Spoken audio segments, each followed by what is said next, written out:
welcome to this study. Today, we're doing a full summary of a seriously fascinating mathematical mystery presented by author Grant Jeffrey. We're going to impartially unpack how ancient texts and ultra-precise chronological deductions intersect.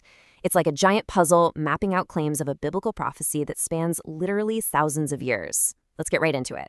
So here is the big question. Did a 2,500-year-old text predict the exact year of Israel's rebirth? We're looking at a profound chronological deduction connecting ancient biblical passages to a world-changing modern event. It's an intricate maze of dates, calendars, and historical milestones coming together to form an incredibly specific timeline. Now, before we really get into the math, I want to quickly note that this study is a full summary of an analysis from the source channel, Saved Skeptic. A link is below in the description box, so definitely check that out. Also, as requested by the source, prayers for the Watchmen channels are very much appreciated. Part 1, the 430-year prophecy. This is our very first clue. To kick off this step-by-step deduction, we've got to travel way back, over 2,500 years to the early 6th century BC. The channel explains that during this super volatile time frame, the northern kingdom of Israel had already fallen, and the southern kingdom of Judah was facing imminent judgment. Around 593 BC, the prophet Ezekiel was actually living among the captives in Babylon when he received a highly specific, numbers-based vision. Following the source material, God commanded Ezekiel to perform a pretty unusual sign. He was instructed to literally lie on his left side for 390 days for the house of Israel, and then flip over to his right side for 40 days for the house of Judah. With each day explicitly representing a year, this totaled 430 days, and that represented exactly 430 years of punishment, where Israel would lose its national independence. But here's where it gets interesting. As the channel notes, another prophet, Jeremiah, had previously specified the exact duration of the immediate Babylonian captivity. Jeremiah's prophecy stated that this specific captivity would strictly last 70 years. And historically speaking, that is exactly how long they spent in Babylon before being allowed to return. Okay, so let's do the math.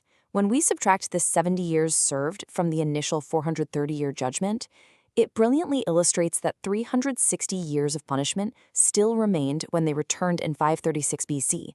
But historically, when those 360 years passed, Israel was actually not restored as an independent nation. They stayed under foreign rule. So you might be wondering, did the calculation fail? Part 2, the sevenfold multiplier, otherwise known as the Leviticus clause. According to the source, the math absolutely did not fail. It just triggered another phase. Because only a tiny remnant returned to Jerusalem, while the vast majority stayed back in the Persian Empire, the channel argues the nation remained unrepentant. And this triggered the severe penalty outlined in Leviticus, where God warned he would discipline them again sevenfold for their sins. The resulting math here is what makes this whole thing so fascinating. When you take that remaining 360 years of judgment and apply the sevenfold multiplier, multiplying by 7, it gives us exactly 2,520 biblical years of punishment remaining. Part 3, calculating the exact year, which means converting calendars. Now, 2,520 years is a massive span of time, right? Converting this to our modern calendar requires some serious precision. You see, ancient biblical years were based on a 360-day lunar calendar, but our modern solar year averages about 365.25 days. So you can't just count forward, you have to convert the days first. The channel breaks down the math perfectly for us. First, 2,520 biblical years multiplied by 360 days equals a total of 97,200 days. Next, we divide those 97,200 days by our modern solar year of 365.25, giving us 2,483.8 solar years. Finally, we take the starting date, the spring of 536.4 BC when the exile ended, and add the 2,483.8 years. Oh, and since our calendar doesn't have a year 0 between BC and AD, we just add 1 year to the total.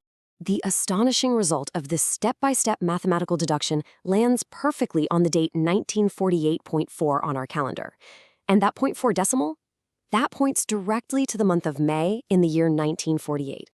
Part 4, May 1948, Israel reborn.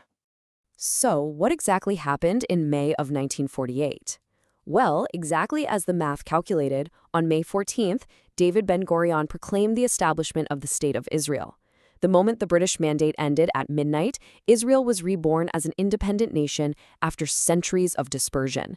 This historical event aligns perfectly with the mathematical timeline presented by the source. Crazy, right? Part 5, the Fig Tree Timeline. Looking forward. At this point, the channel's Saved Skeptic asks a really fascinating, forward-looking question. Did May 1948 start a completely new prophetic clock? The study points to Jesus' words in Matthew chapter 24. When asked about the end of the age, he gave the parable of the fig tree, stating that when it puts out its leaves, summer is near. But more importantly, he states that the specific generation witnessing the budding of the fig tree will not pass away until all these end times events take place. Now you might be wondering, why a fig tree? According to the source, many scholars interpret the fig tree as a direct, well-established symbol for the nation of Israel. It's a metaphor strongly supported by multiple Old and New Testament passages, like Hosea, Joel, and Jeremiah, where Israel is continually pictured as a fig tree, a vine, or a harvest of figs.